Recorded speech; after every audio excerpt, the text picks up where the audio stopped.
Okay, so my modeling today is going to be for Chapter 13, Scaffolding English Writing.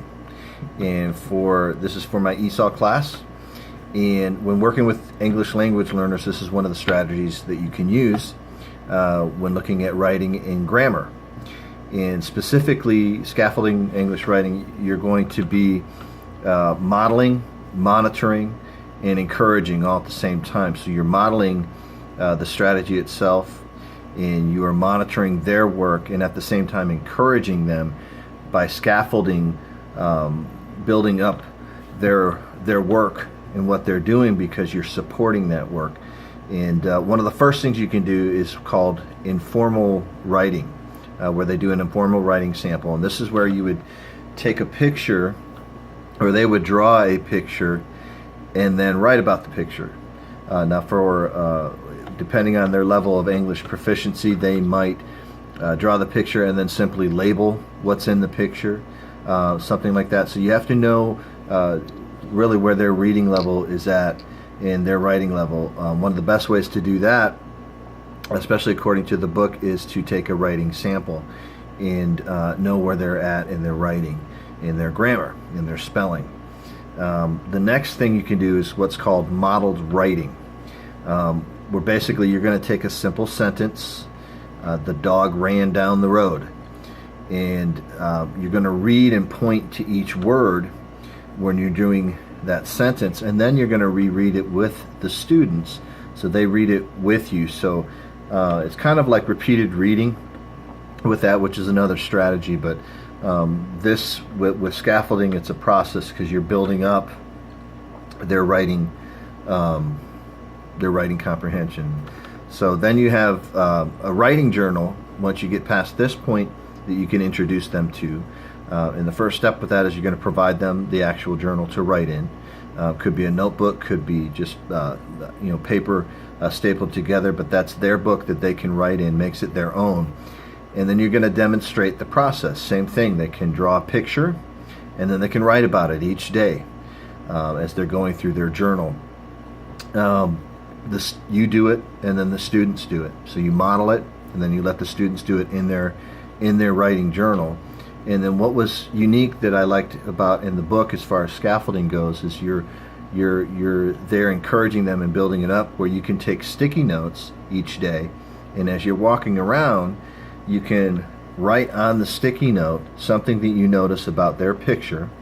I noticed that your face in the picture has a big smile, and as you're writing it, you're saying it, and they see you writing it and they hear you saying it, and you leave that sticky note with them, and the next day the process goes on and on, so you repeat that process with them, and that builds on what the student has written. And then you can start introducing what's called a language experience lesson, which is what I'm going to do and demonstrate for you today, something called shared writing. Shared writing is where the student is going to share information. Could be about a read aloud that you just read for them or with them, and then the teacher actually writes what they're saying on the board. What I thought about for this particular lesson would be if you're working in a lesson where you're summarizing what the book was about. You can ask the students, what was this book about? And you can actually be reading the read aloud, and you can pause in the beginning and say, okay, what's happening now? If we were going to explain this to somebody and tell them what this book is about so far, what would we tell them? And you go through the process of the whole book to where you have a whole summary of the book. Could be 4 sentences. If you wanted to make it easier, you could break it down each day and do something like that. But with shared writing, is they're sharing what their thoughts are, and you're writing the words down on the board. And as you're writing, you're actually sounding out the words and saying them slowly as you're writing. So that's what I'm going to demonstrate for you today. Okay, class, so today we are going to read a story. It's called Henry and Mudge. Who's ever read Henry and Mudge? You have? Okay. Yeah. What do you think the story's about just by looking at the cover? Allie? A boy and a dog having fun together. A boy and a dog having fun together. Absolutely. I think that's what it's about. Let's see. You ready? What we're going to do is, as I'm reading the book, I'm going to stop at a certain point, and we're going to summarize what the book is about. Now, what do you think summarizing a book is? What is summary? If you're summarizing something. Yes, Natalie. It's when like you're remembering something that's in the book or whatever you're doing. You're remembering what's in the book. Yeah, exactly. Very good. Okay, well, this is Henry. His name's written at the top. Henry, right? So we're going to start with Henry. Henry had no brothers and no sisters. I want a brother, he told his parents. Sorry, they said. Henry had no friends on his street. I want to live on a different street, he told his parents. Sorry, they said. Henry had no pets at home. I want to have a dog, he told his parents. Sorry, they almost said. But first they looked at their house with no brothers and sisters. Then they looked at their street with no children. Then they looked at Henry's face.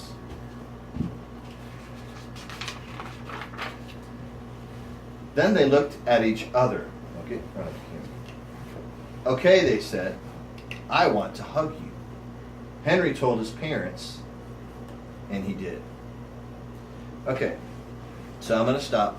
At this point of the story, what's happening? If you were going to give a summary of what happened in the story, okay, what's happening so far? Noah. The family so far, they're getting him a dog. The family's getting him a dog. Okay, did anything happen before that? Yes, Natalie. He's asking for a brother and a sister. He was asking for a brother and a sister. So if we were going to summarize that whole thing, what would be a sentence that we could say? He wished for a sister and brother and wished for a dog, and his wish came true for a dog. So, let's write that down. I can stand the board. Let's watch So, on the camera. Well, now who is he? We're not looking at the camera. Henry. Who is he? Henry? Mhm. So should we start with Henry? Yeah. Okay, so Henry was wanting, you want to go with wanting? Was wanting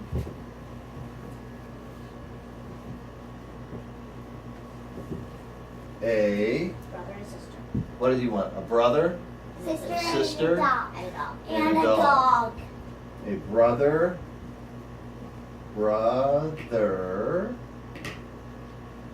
comma, sister, and a dog. So that could be the first sentence of our summary. Do you agree? So far, we know that Henry was wanting a brother, sister, and a dog. You want to say that with me? Henry was wanting a brother, sister, and a dog. Very good. You guys sound great. That was some good ideas. Okay, so that was just a brief example of shared writing. Obviously, you would continue to finish summarizing the book and read the whole book.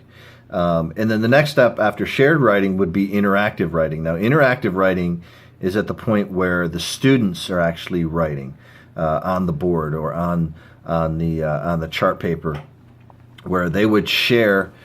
You could do something else even with the same book and say, what were the characters in the book and describe them, and they could have sentences describing the actual characters, but they would come up and they would actually write the words on the chart paper as they go, and then you would reread what was written. Everybody would reread what's written, and so you have an interactive writing experience. So that's my that's my input for this. So I hope you enjoyed it. Thank you.